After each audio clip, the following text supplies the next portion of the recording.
வணக்கம், ஹேமலதா பாண்டியன். ஹீலிங்னா என்னன்றது தெரியாத காலத்திலேயே நம்ம முன்னோர்கள் நம்ம உடல் ரீதியாகவும் மன ரீதியாகவும் நம்மளை ஹீல் பண்ணுறதுக்கு நிறைய மெத்தடில் பண்ணியிருக்காங்க. இப்போ ஹீலிங்கிறது பிராணிக் ஹீலிங்கு, ரேக்கி ஹீலிங்கு, பிரமிட் தியானம், இந்த மாதிரி நிறைய ஹீலிங்ஸ் இப்போ இருக்குது. இப்போ எல்லாருக்குமே ஓரளவுக்கு ஹீலிங்னா என்னன்னு தெரியுது. எதனால் நம்ம இந்த ஹீலிங் சம்மந்தமாக பார்க்குறாங்க அப்படின்னா, நம்ம லைஃப்பில் நடக்கிற ஒவ்வொரு விஷயங்களுக்கும் நம்ம எடுத்துக்கிற விதங்கள் மனம் பாரமாக எடுத்துக்கிட்டோன்னா உடல் ரீதியான உபாதைகள் வரும்போது என்ன பண்ணணும், எப்போ பாரு நம்ம மெடிசன் எடுக்கிறோம் அப்படின்னும் போது அது தேவையில்லைன்னு சில பேர் இப்போ நினைக்கிறாங்க. இன்றைக்கி ஹீலிங்னா என்ன அப்படின்ற மாதிரி நிறைய பேருக்கு கேள்வியாக கேட்டால் கூட, ஹீலிங் நம்ம உடலாலும் மனதாலும் பாதிக்கப்பட்ட விஷயங்களை மாற்றிக்க முடியும்.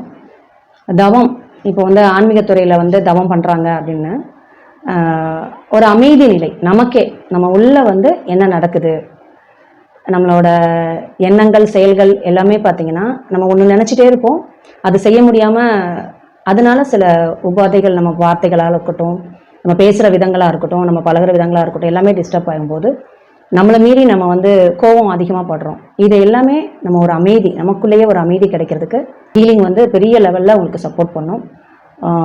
மேலும் மேலும் குழந்தைகள்கிட்ட நம்ம கோபங்களை காட்டுறோம். அந்த குழந்தைகளும் பார்த்திங்கன்னா திருப்பி நம்மக்கிட்ட அதையே தான் கொடுப்பாங்க. நம்ம என்ன கொடுக்குறோமோ அதை தான் அவங்க கொடுப்பாங்க.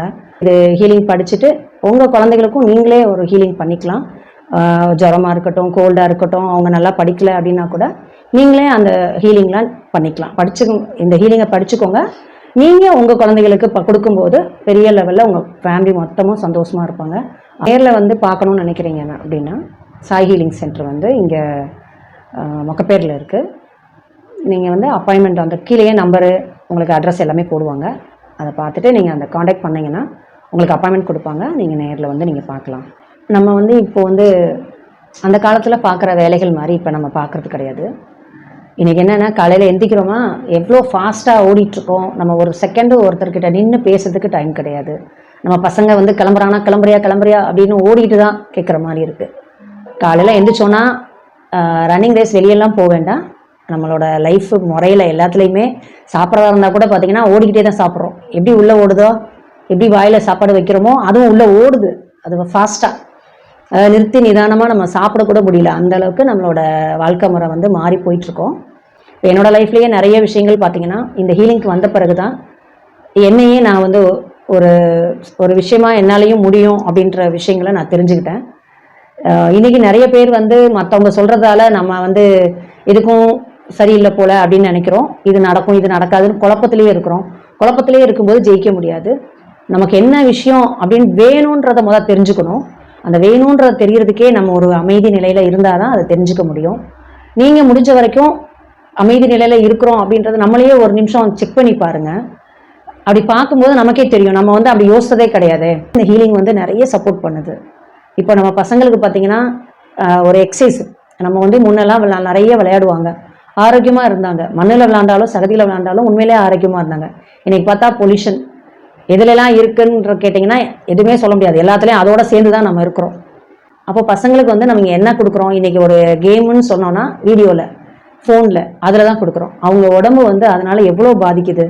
எந்நேரமும் அவங்க அந்த ஃபோனை பார்த்துக்கிட்டே இருக்கும்போது அவங்களோட கண் அவ்வளோ பாதிக்குது. அவங்க உள்ளே இருக்க ஆர்கான்ஸும் அதே மாதிரி தான் பாதிப்படையும்.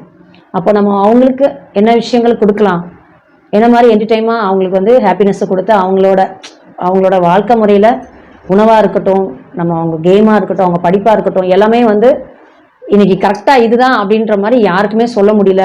இன்றைக்கெலாம் பார்த்திங்கன்னா சூரியனை உதைக்கிறத எல்லாரும் பார்க்குறாங்கன்னா கண்டிப்பாக யாரும் எல்லோரும் பார்க்குறதே இல்லை. மறைகிறத வேணால் பார்க்குறோம் நம்ம எல்லாருமே. காலையில் உதிக்கிறத கண்டிப்பாக நம்ம பார்க்குறது இல்லை. ஏன்னா அந்த டைம் எந்திக்கும் போது உடல் ஆரோக்கியமாக நல்ல ஒரு ஃப்ரெஷ்னஸான ஒரு காற்று இருந்தது. ஒரு இயற்கை தன்மைகளை நம்ம நேசிக்க கண்டிப்பாக நம்ம நிறைய விஷயங்களை நம்ம உடல் ரீதியாக ஆரோக்கியத்துக்கு எடுத்துக்க முடியும். இதை வந்து நம்ம பசங்களுக்கு வந்து நம்ம கற்றுக் கொடுக்க முடியும். காலையில் வெள்ளனை அதாவது சூரிய ஒளி உதிக்கிறதுக்கு முன்னாடியே எந்திரிச்சு சூரியனை பார்க்கும்போது ரொம்ப எக்ஸசைஸ் வேண்டாம், ஒரு 4 எக்ஸசைஸாவது பசங்களுக்கு சொல்லி கொடுத்தோன்னா உடல் ரீதியாக அவங்க வந்து மன ரீதியாகவும் உடல் ரீதியாகவும் அவங்களுக்கு என்ன பண்ணிக்கணுன்ற ஒரு கைடன்ஸ் அவங்களுக்கும் கிடைக்கும். எண்ணம், மனம், உடல் மூன்றும் வந்து நம்ம சரிநிலையில் இருந்ததுன்னா நிறைய சக்ஸஸ் பண்ணியிருக்காங்க அப்படின்றது இந்த சக்ஸஸ் பீப்புள்கிட்ட எல்லாம் கேட்டிங்கன்னா நம்ம வந்து அவங்க சொல்கிறது அதுவாக தான் இருக்கும். அதிகாலை பொழுது எந்திரிச்சு அவங்களோட விஷயங்கள்லாம் பண்ண ஆரம்பிக்கும் போது தான் நிறைவுகள் கிடைச்சிருக்குன்னு சொல்லுவாங்க. அதே மாதிரி இப்போ இங்கே எங்களோட சாய் ஹீலிங் சென்டருக்கு வந்தவங்க எல்லாருமே நிறைய குழப்பங்கள்ல நிறைய உடல் ரீதியான ப்ராப்ளங்களோட வந்தவங்க எல்லாருமே இன்னைக்கு வந்து இந்த 3ஐயும் ஒருநிலைப்படுத்துறது எப்படின்னு சொல்லிட்டு நிறைய விஷயங்கள் அவங்க கொஸ்டினாக கேட்டு அதில் வந்து அவங்க கிளியர் ஆயிட்டாங்க. இப்போ அவங்க எல்லாருமே ஒவ்வொரு லெவல்லையும் ஒவ்வொரு விஷயங்கள்லையும் அவங்க துறையில் சக்ஸஸாக இருக்குது அப்படின்னு சொல்லி கேட்கும்போது ரொம்ப சந்தோஷமாக இருக்குது, மனநிறைவாக இருக்குது. இது வந்து நான் வந்து கற்றுக்கும் போது நான் இந்த மாதிரி எல்லாருக்கும் இதை கொடுக்க போகிறோம் அப்படின்னு நான் நினைக்கல. ஏன்னா எனக்கான விஷயத்துக்கு தான் இது கற்றுக்கிட்டேன். நான் இன்னைக்கு இத்தனை பேரை என்னால் ஒருநிலைப்படுத்த முடியும் அப்படின்னும் போது ரொம்ப ஹாப்பியாக இருக்குது. நிறைய மனநிறைவுகள், நிறைய விஷயங்கள் அவங்களுக்கு மாற்றத்தை கொடுத்துருக்காங்கன்னு அவங்க சொல்லும்போது, அவங்க உடல் உபாதை மாறி இருக்குன்னு சொல்லும்போது ரொம்ப ஹாப்பியாக இருக்குது. எண்ணம், மனம், உடல் மூணும் வந்து நம்ம சரிநிலைப்படுத்திட்டோம்னா கண்டிப்பாக நம்ம ஜெயிப்போம். அது மாதிரி இப்போ இங்கே வரும்போது உடல், மனம், எண்ணம் எல்லாத்தையும் ஒருநிலைப்படுத்துறதுக்கு இந்த சாய் ஹீலிங் சென்டர் நிறைய பேருக்கு சப்போர்ட் பண்ணி அவங்களையும் நிறைய சக்ஸஸ் பண்ண வச்சுருக்காங்க. மேலும் மேலும் இந்த சக்ஸஸ் வந்து நம்ம எல்லாருக்கும் கிடைக்கிறதுக்கு இந்த சாய் ஹீலிங் சென்டர் பெரிய ஒரு பொக்கிஷமாக நினைக்கிறேன்.